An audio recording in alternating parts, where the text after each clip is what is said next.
Hello mga ka-journey. So ayan, for today's video, dadalawin ko yung pinatayong bahay. So, hindi rin ako nakabalik doon and hindi ko alam kung ano nang itsura.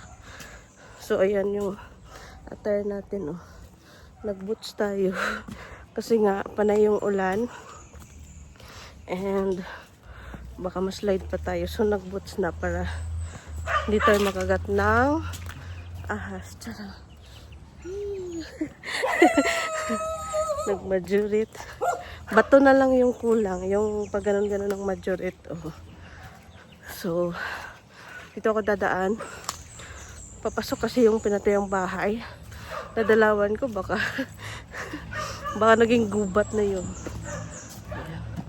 May mga pinya-pinya. So, nagmas na ako kasi yung ilong. Ayan. Ngayon yung boots ko. Ang dumi. Boots to ng auntie ko. Niram ko lang kahit wala siya. Kasi nga, makakukuha din ako ng gulay doon sa mga tinanim niya. Ayun oh. Ano to ngayon? Parang better yung putik na yun. Kumpara nung nakarang araw talaga. Grabe yung putik. Kaya papasok yung pinatayan ng bahay. Kaya nahihirapan sa pag-deliver ng materials. Ay, oo nga. Kasi yung inorderan ko ng materials, wala silang maliit na taga-deliver. Malalaki yung truck nila. Dito may sapa. Tabid tayo. Yan o. Marami palang bato dito. So plano ko, patambakan na lang muna ng bato yung tingnan ko ngayon. Kasi ayaw talaga nilang mag-deliver ng lupa yung inorder ko. Kasi nga, panay ulan. So dito na tayo. So galing sa kanal, kandi yun sa kanal yun. Dito tayo daan. Shortcut lang to guys. Pero yung may nadaanan nandun. So lupa to ng auntie ko. Kaya nila binigyan ako ng lote dito. Mas gusto ko dito at gusto ko nang lumipat talaga kasi wala na eh. Hindi na ako makalive-live doon. Kasi nga bawal doon maingay. Kinuha pati nila yung trapal. Wala na eh. Wala nang yung septic tank. Ito na nga. Aray ko. Ito yung septic tank. Naging swimming pool na. Okay, hulog pa tayo. Ayan. Naging swimming pool na. Ayan, ito na yung sadot na natin. Naging gubat na yung bahay. Uy. Ayan, oh. Grabe na yung damo. Kasi nga, araw-araw ang ulan. Ayan natin itong balde. Lagay natin sa loob. Ayan, oh. Ganito na yung bahay. Hindi na flooring, kundi damuhan na. Oh my God. So, ganito talaga pag mapabayaan. Pag hindi tuloy yung pagpapagawa, pag hindi tuloy-tuloy. No, kung may budget naman ulit sa sponsor, plano ko lumipat ng ibang hardware. Kasi yung ditong hardware na malapit na inanuhan ko, so respeto talaga ako kasi malapit sila.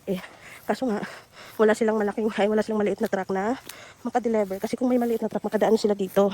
Dito doon papunta highway doon, malapit lang talaga. Kaso wala silang maliit. Malaki yung truck nila, kailangan doon dadaan. Yung doon naman, mahirap, tawag nito. Mahirap yung daan, hindi makadaan yung mga truck. Kita yun, yung mga pananim, grabe. Ang bilis naging gubat. Mrs. Hi, oh.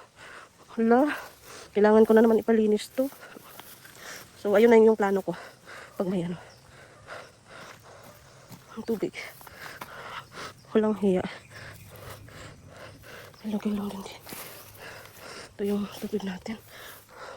Hindi na kasi ako nakabalik dito.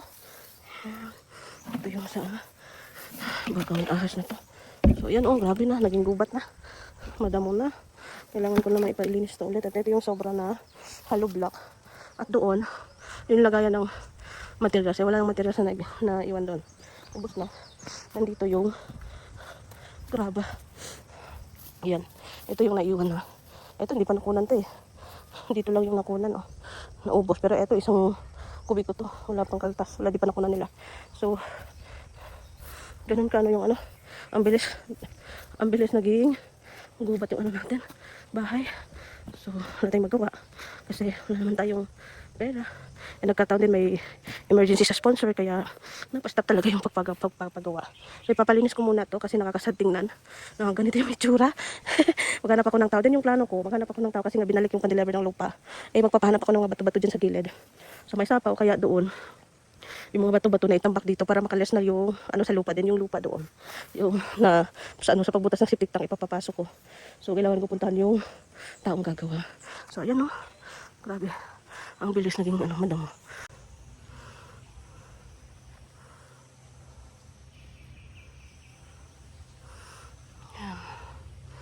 So, pupunta muna ako doon at ako manguha ng gulay. At saka yung kuryente, tinanggal muna. Kasi nga, yung, yan, ito yung, ano natin. Yung para sa kuryente ito. Tinanggal muna siya. Kasi nga, nag-aala dyan, oh. Ayan. Nakalungkot yung bahay, naging gubat. Ito. Ayan.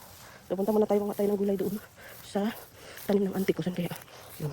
Punta na natin doon sa unahan. Dami ko lang kamote dito. May mga okra daw kasi doon. Kaya, ako ng okra. Ay, Diyos ko. Ayan. Dito tayo dadaan. Hindi ko alam kung saan yung mga tanim ng auntie ko. Sabi niya, may ano daw, may okra. Ayan, may sugar. Ano dito? Ano kaya yung tanong niyo? Hanapin natin ang okra. At masarap yung okra. Ay.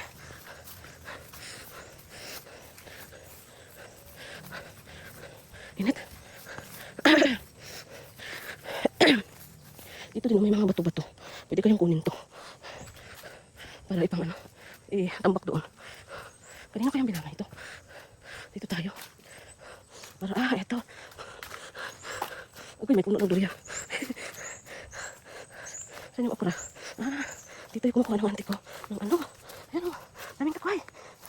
Ayan o. Ang lalaki ng takway. Kunin natin. Saan kaya yung okra niya? May mga luya din. Ayan o. Daming chili. Ay, ito yung okra. Daming luya. Wala na. Matanda na yung okra. Tumanda na. Tumanda na yung okra. Kunti na lang. Ayan o.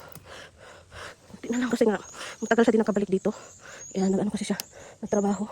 Kunin natin yung pwede pa. Ayan. Pwede ko. Dami pala yung tanim dito. Masipag yung auntie ko magtanim. Tanim. Yung kalabasa. Grabing init. Kukunin lang natin yung ano. Yung tawag nito. Yung takway. Ayan o, dami. Ito pala yung sabi niya na binubuhay niya yung takway. Ayan o. Makain pa niya ito. Ayan o. Ito yung paborito ko. Grabe ang dami. Ay, kaso lang, madamo. Pero kukunin natin to. Kasi, sayang. Hindi naman siya maputik. Madamo lang talaga. Pero nakaboots naman ako. Kita niyo naman yan. So, okay lang yan. Ay, kita niyo yan. Ay, wala kasi akong dalawa, no? Ang putol. Ay, ang tataba. Ay, ayan. Ang tataba ng ano. Takway. Ang dami pa dito.